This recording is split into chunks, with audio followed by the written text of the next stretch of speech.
Hello friends, Manoj Rajguru की political science classes में आपका स्वागत है।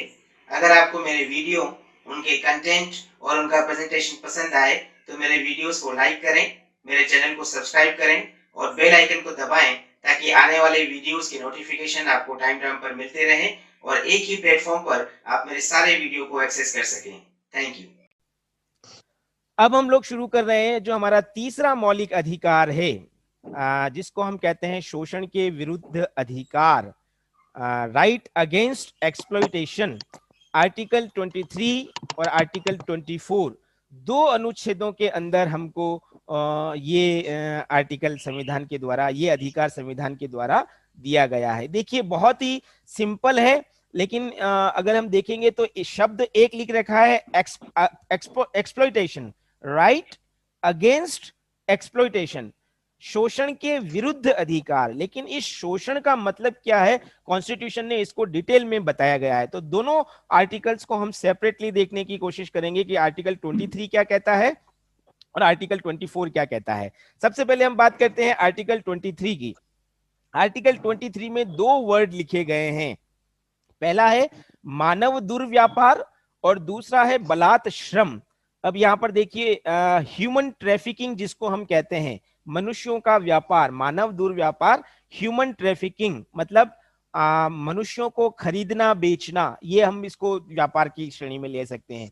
और बलात् श्रम, फोर्स्ड लेबर, मतलब किसी से जबरदस्ती काम करवाना। तो ये दो जो स्थितियां हैं, इसको अनुच्छेद 23 में इंडिकेट करते हुए क्या कहा है कॉन्स्टिट्यूशन ने, कि किसी भी व्यक्ति को ना तो खरीदा बेचा जा सकता है, मतलब मानव ह्यूमन ट्रैफिकिंग को निषेध किया गया है, और साथ ही साथ किसी भी व्यक्ति से फोर्स्ड लेबर, बलात् श्रम नहीं कराया जा सकता, उसको भी प्रोहिबिटेड किया गया है आर्टिकल 23 के द्वारा। अच्छा, सबसे महत्वपूर्ण बात, इंडिया के अंदर अगर कोई फॉरेनर भी आ रहा है, मतलब ये राइट जो है वो सिटीजन को तो है ही, लेकिन सिटीजन के साथ साथ फॉरेनर को भी ये राइट दिया हुआ है। हमारे यहाँ पर कोई फॉरेनर आता है तो उस विदेशी को भी ये अधिकार प्राप्त है। और इस अधिकार के माध्यम से क्या करने की कोशिश की गई है, हर इंडिविजुअल को, हर व्यक्ति को, हर इंडिविजुअल और स्टेट से प्रोटेक्ट करने की कोशिश की गई है। मतलब आप ये देखिए कि मतलब मैं एक व्यक्ति हूं और एक्स करके कोई दूसरा व्यक्ति है, तो उस एक्स व्यक्ति के साथ ना तो मैं इस प्रकार का एक्सप्लॉइटेशन कर सकता हूं और ना ही स्टेट कोई इस प्रकार का एक्सप्लॉइटेशन कर सकता है। तो कहने का मतलब ये जो आर्टिकल 23 है वो व्यक्ति को, किसी भी इंडिविजुअल को, किसी भी इंडिविजुअल के साथ साथ स्टेट से प्रोटेक्ट करने का काम करता है इन दो फील्ड में, ह्यूमन ट्रैफिकिंग को लेकर और फोर्स्ड लेबर या जिसको हम कहते हैं बलात् श्रम को लेकर। अब हम पहले वाला जो पक्ष है उस पर चर्चा करते हैं। ह्यूमन ट्रैफिकिंग का मतलब क्या है, मानव दुर्व्यापार का मतलब क्या है। तो आर्टिकल 23 के अंदर ये बात क्लियर की गई कि किसी भी प्राणी को, मतलब हम मनुष्यों की बात कर रहे हैं, ना तो उनको खरीदा जा सकता है ना बेचा जा सकता है। इसमें पुरुष भी आ गए, महिलाएं भी आ गई, बच्चे भी आ गए। आप आए दिन न्यूज़पेपर में या न्यूज में देखते होंगे कि प्रोस्टिट्यूशन के लिए महिलाओं को दूसरे देशों के अंदर बेच दिया जाता है, या पैसों के लिए बच्चों को स्लेव बनाने के लिए बेच दिया जाता है। आज भी छुटपुट खबरें इस प्रकार की हमें देखने को या पढ़ने को मिल जाती है। तो ये एक महत्वपूर्ण बात है कि मनुष्यों की खरीद बिक्री को प्रोहिबिटेड किया गया है। और न केवल खरीद बिक्री को, बल्कि महिलाओं और बच्चों के साथ जो उनका अनैतिक दुर्व्यापार है, अनैतिक दुर्व्यापार का मतलब उनको गलत इंटेंशन से जो उनकी बिक्री की जाती है, जैसे जो कि मैंने अभी कहा था कि जिसमें फरोशी का जो धंधा होता है उसके लिए, या इसी के सिमिलर अगर कोई उनसे काम करवाना हो तो उसके लिए ह्यूमन ट्रैफिकिंग को पूरी तरह से प्रोहिबिटेड किया गया है। यहाँ तक कि देवदासी प्रथा, जिसके तहत महिलाओं को जस्ट लाइक ए प्रिजनर, या जिसको हम कहते हैं कि जिस कंट्रोल पूरा रहता है उन महिलाओं के ऊपर जहां पर भी उनको इस प्रकार का गुलाम बनाने की कोशिश की जाती है। तो ये जो चार बातें हैं, मनुष्यों की खरीद बिक्री से जुड़ी हुई, बच्चों और महिलाओं के अनैतिक दुर्व्यापार से जुड़ी हुई, महिलाओं की देवदासी प्रथा से जुड़ी हुई, और प्राणियों को या मनुष्यों को दास बनाने की, इन सबको आर्टिकल 23 के अंदर प्रोहिबिटेड किया गया है, पूरी तरह से निषेध किया गया है। अब दूसरी बात यहाँ पर जो यहाँ पर हम कह रहे हैं आर्टिकल 23 में, वो है बेगार। अब यहाँ पर एक शब्द देखिए आप, बेगार शब्द का मतलब क्या है? बेगार शब्द का मतलब किसी व्यक्ति से काम तो करवाया जा रहा है, लेकिन उस काम के बदले में उसको पारिश्रमिक नहीं दिया जा रहा है। अब यहाँ पर दो तरह की पारिश्रमिक की बात कर रहे हैं, रिम्यूनरेशन की बात की जा रही है।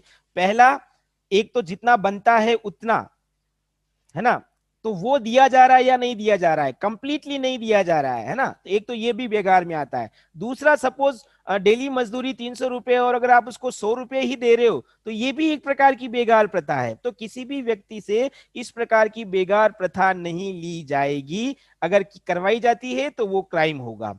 इसी तरह से एक और शब्द यहाँ पर हम लोग यूज में लेते हैं हिंदी में, बलात् श्रम। अब एक दो देखिए, दो अलग अलग वर्ड यूज किए हैं। बेगार मतलब बिना उसको ऑनरेरियम दिए हुए, बिना उसको रेम्यूनरेशन दिए हुए आप उससे काम करवा रहे हैं। और फोर्स लेबर का मतलब क्या है?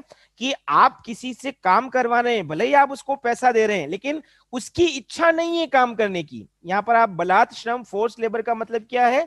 किसी भी व्यक्ति से उसकी इच्छा के विरुद्ध काम करवाना, चाहे वो मानसिक श्रम करवा रहे हो, चाहे आप उससे शारीरिक श्रम करवा रहे हो, भले ही आप उसको उसका पैसा दे रहे हो, लेकिन अगर उसकी इच्छा नहीं है तो वो आपका फोर्स लेबर की कैटेगरी के अंदर आएगा। तो बेगार मतलब जहां पैसा नहीं दिया जा रहा है या कम दिया जा रहा है, और फोर्स लेबर का मतलब बिना इच्छा के किसी व्यक्ति से काम करवाया जा रहा है। तो ये दो बातें आर्टिकल 23 के अंदर हम देख सकते हैं, एक ह्यूमन ट्रैफिकिंग से रिलेटेड और दूसरा फोर्स लेबर से रिलेटेड। अब यहाँ पर इन दोनों से जुड़े हुए कुछ लॉज भी हमारे यहाँ पर बने थे।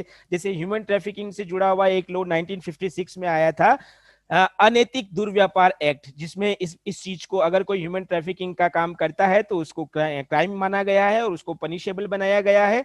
इसी तरह से फोर्स्ड लेबर से रिलेटेड हमारे यहाँ पर 1948 में एक मिनिमम वेजेस एक्ट बना था, न्यूनतम मजदूरी दर।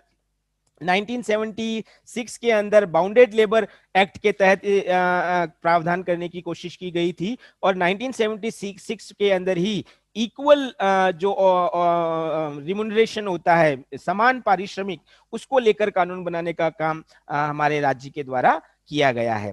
लेकिन अब यहाँ पर एक एक चीज अब देख सकते हैं, ये जो बातें अभी हमने देखी वो तो कॉन्स्टिट्यूशनल प्रोविजन था, लेकिन अगर हम एक्सेप्शन की बात करें, अपवाद की बात करें, तो राज्य पब्लिक इंटरेस्ट के अंदर बिना किसी भेदभाव से, देखो तीन शब्द मैंने बोले, कौन कर सकता है? राज्य। कैसे करेगा? बिना भेदभाव के। उसका मोटो क्या होगा? पब्लिक इंटरेस्ट में। क्या करवा सकता है वो? लोगों से बिना उनको पारिश्रमिक दिए उनसे आर्म एक्टिविटीज और सोशल सर्विस करवा सकता है, बिना कोई भुगतान किए हुए। मतलब सैन्य सेवा और सामाजिक सेवा के काम राज्य करवा सकता है पब्लिक इंटरेस्ट में, और ऐसा करवाते वक्त वो ये नहीं देखेगा कि इस क्लास से करवाएं और इस क्लास से नहीं करवाएं। समाज के हर वर्ग से वो इक्वली या समान रूप से वो उनसे इस प्रकार का काम करवा सकता है। तो ये एक बात यहाँ पर हम लोग कह सकते हैं कि अपवाद है, राज्य सार्वजनिक उद्देश्य में इस प्रकार के काम करवाता है। दूसरी बात, आप यहाँ पर एक और चीज देख सकते हो कि हमारे यहाँ जब किसी व्यक्ति को पनिशमेंट दिया जाता है, कारावास दिया जाता है, तो कारावास के दौरान भी दो प्रकार के कारावास होते हैं। एक सश्रम कारावास, जिसको लेबर के साथ कारावास दिया जाता है, लेकिन उसका मतलब ये नहीं कि पुलिस या कारावास की अवधि में उससे जो काम करवाया जा रहा है उसका मेहनताना नहीं दिया जाता, उस व्यक्ति को मेहनताना दिया जाता है। तो ये बात आप माइंड में रखिएगा, अगर आपने कहीं पे सुना हो कि कैदी को भी काम करना पड़ता है, तो इसका मतलब ये नहीं कि उससे फ्री में काम करवाया जा रहा है, उसको उस काम का पूरा पारिश्रमिक दिया जाता है। तो ये आर्टिकल 23 के तहत हम लोग कुछ प्रोविजंस, कुछ राइट्स की बात कर सकते हैं। अब हम बात करते हैं आर्टिकल 24, बहुत ही फेमस आर्टिकल है, आए दिन हमें न्यूज़पेपर में भी सुनने को मिलता है इसके बारे में। चाइल्ड लेबर से जुड़ा हुआ आर्टिकल है। आर्टिकल 24 के अंदर चाइल्ड लेबर को पूरी तरह से प्रोहिबिटेड किया हुआ है। आर्टिकल 24 क्या कहता है? किसी भी फैक्ट्री में, किसी भी माइंस में, या कोई भी डेंजरस प्लेस है अगर, तो वहां पर 14 वर्ष से कम आयु के बच्चों को रोजगार नहीं लिया जा सकता, उनसे काम नहीं कराया जा सकता। अच्छा, अब यहां पर देखिए आप, जब हम आर्टिकल 24 की बात करते हैं तो उसमें एक वर्ड यूज कर रखा है, डेंजरस प्लेसेस। जिसमें फैक्ट्री आ जाती है और माइंस आ जाती है, वहां पर 14 वर्ष से कम एज के बच्चों से काम नहीं करवाया जाएगा। इसका मतलब क्या है? अगर हम मोटे तौर पर देखें तो आर्टिकल 24 में यह कहा गया है कि जो प्लेसेस खतरनाक नहीं है वहां पर काम करवाया जा सकता है। उनके बारे में कॉन्स्टिट्यूशन कुछ नहीं कहता है आर्टिकल 24 के अंदर। तो जब हम प्रारंभिक तौर पर आर्टिकल 24 पर नजर डालते हैं तो उसमें क्या नजर आता है? जो डेंजरस प्लेसेस हैं लाइक फैक्ट्री, लाइक माइंसेस, वहां पर 14 साल के से कम आयु के बच्चों से काम नहीं करवाया जाएगा, उसको निषेध किया गया है। लेकिन जब हम लॉज की बात करते हैं, कानूनों की बात करते हैं, तो बहुत सारे कानून इस तरह से बने हैं जो चाइल्ड लेबर को निषेध करने का काम करते हैं। जैसे 1996 में एक सबसे महत्वपूर्ण कानून बना था बाल श्रम प्रतिषेध अधिनियम, वो बाल मजदूरी को रोकने से जुड़ा हुआ ही था। इसी प्रकार 1938 में बालक नियोजन एक्ट, जो प्री इंडिपेंडेंस का प्रोविजन था जिसको बाद में भी कंटिन्यू किया गया, वो ये बना। फिर 1948 में जितनी भी फैक्ट्रीज हैं उनमें बच्चों की लेबर को प्रोहिबिटेट करने के लिए एक फैक्ट्री एक्ट बना था। इसी प्रकार माइंस एक्ट 1952 में बना था, जो चाय के बागान होते हैं वहां पर काम करने के लिए 1951 में बागान श्रम एक्ट बना था। और जो ट्रांसपोर्टेशन से रिलेटेड एक्टिविटीज हैं उसमें चाइल्ड लेबर को रोकने के लिए 1951 में ही एक एक्ट और बनाया गया। तो ये कुछ महत्वपूर्ण कानून चाइल्ड लेबर से जुड़े हुए हैं। लेकिन इसके अलावा भी कुछ और प्रयास किए गए हैं जो कि हम बता सकते हैं कि भारत के अंदर चाइल्ड लेबर को रोकने की दिशा में महत्वपूर्ण प्रयास थे। जैसे 2005 के अंदर एक बच्चों से जुड़ा हुआ बालक अधिकार संरक्षण आयोग एक्ट बनाया गया। आप लोगों को पता है कि हमारे यहाँ हर स्टेट के अंदर, हर राज्य के अंदर एक बाल आयोग है और राष्ट्रीय बाल आयोग भी है। तो उसकी स्थापना इसी एक्ट के तहत की गई। और उस आयोग का प्रमुख काम क्या है कि बच्चों के विरुद्ध जो भी अपराध हो रहे हैं और बच्चों के जो भी अधिकार हैं उनका संरक्षण कैसे किया जाए, बाल अधिकारों का संरक्षण और बच्चों के विरुद्ध होने वाले अपराधों को रोकना इस आयोग का प्रमुख कार्य है, जिसकी स्थापना 2005 के द्वारा की गई। फिर एक और महत्वपूर्ण प्रयास हम यहां पर कह सकते हैं, 2006 के अंदर एक और प्रावधान किया गया। देखिए, अभी जैसे मैंने थोड़ी देर पहले कहा था कि आर्टिकल 24 के अंदर मूल बात किस पे थी? डेंजरस प्लेसेस को लेकर। तो इसी को और ज्यादा विस्तृत रूप प्रदान करते हुए 2006 के अंदर क्या कहा गया कि घरेलू काम के अंदर किसी भी घर के अंदर बच्चों को नौकर नहीं बनाया जा सकता एज ए सर्वेंट। यहां तक कि कोई भी व्यावसायिक प्रतिष्ठान, चाहे रेस्टोरेंट हो, चाहे होटल हो, लार्ज स्केल की या छोटे स्केल की, किसी भी प्रकार के व्यावसायिक प्रतिष्ठान के अंदर बच्चों से काम करवाना दंडनीय अपराध माना जाएगा।